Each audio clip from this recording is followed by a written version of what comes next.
యోసేపు తమ్ముడు ఎవరు? బెన్యామీను.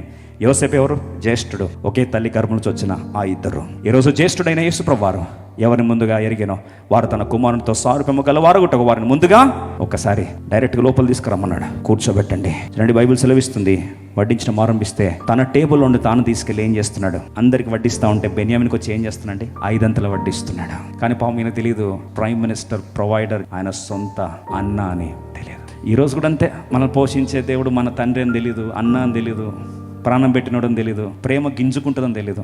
ఎప్పుడు ఆయన ప్రేమను అనుమానించడం.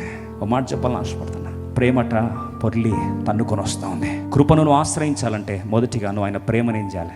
అర్థం చేసుకోవాలి. నీకు డౌట్ ఉందా? దేవుడు నిన్ను ప్రేమించాడా?